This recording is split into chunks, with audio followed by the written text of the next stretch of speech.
i kam 50.000 euro për shembull, ja kam dhënë borxh dikujt 20.000 euro, a do të më dhon borxhin për 50.000 apo për 30.000, sepse 50 i kam krejt, po 20 i ka filoni se ja kam dhënë borxh atina. A do të më dhon për 50 apo për 30? Praktikisht pasuria tërë është e jotja.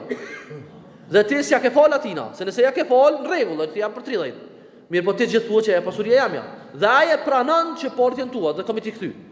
Prandaj ti i pasur dhe ki 50.000 euro praktikisht. Dhe ja pasurinë në total. Disa dietar kanë thonë, mundesh për çat 20 me lënë ma vonë kur ti kthem parët me dhon. Mirë, po prap do të më dhon zakatin e saj. Por hoxha vendi e kam një borxhlit keq. Ja kam dhënë do parës për mi kthen. Tash këtij personi a bën mi afal borxhin? Zakati tam nuk ka parë jotja, nuk ka pasuria jotja. Është hak i të varfërve. Andaj ti po kqyr me nxjerr borxhin tan duke ja fal atina. Mund ti po përfiton. Andaj zakati është hise të tërkuj, është pasurie tjetër kuj, nuk ka pasuria jotja. Dhe ti obligohesh që me dhon prej pasurisë tone dikujt i cili ka nevojë, që Zoti ka përcaktuar, pasi që ja nuk është çinka pasuria jotja, është obligim prej Zotit. E ti s'mundesh me fal pasurinë e huaj. Ato do të më dhon njeriu me pas në pronën tonë. Për shembull, mi ka dikush borxh 3.000 euro, unë i them, merr 3.000 euro zakat. Të mia jam për t'i jap. Momentin që ti merr në dorë ai, kthemi parët.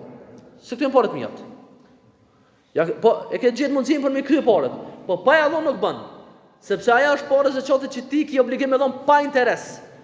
Sepse ti s'mundesh me shfrytzuar një pasuri që nuk është e jotja, ajo nuk është pasuria e jotja. Këtë do të më pas në konsiderat. Hoxha Efendi, pyetje tjetër. Unë e kam blerë një banesë, jam marrë vesh me kompaninë që kam blerë banesën prej sajna, që më ia dhon 20.000 euro parë kesh në dorë, i kam borxh edhe 50.000 euro. Po kam i la për çdo vjet ka 10.000 euro. Hoxh, në këtë rast unë i posedoj 50.000 euro i kam në dorë i kam. Si vjet e kam obligim i dhon veç 5.000. I kam 50.000 euro në dorë, po si vjet e kam për obligim me i dhon veç 5.000. Atëherë zakatin e jap për 45.000, sepse zakati japet për çdo vjet dhe si vjet i kije veç 5.000 borxh. Atëherë ne zbret prej 50.000 zbret çdo 5.000 dhe jap për 45.000 sot jesin.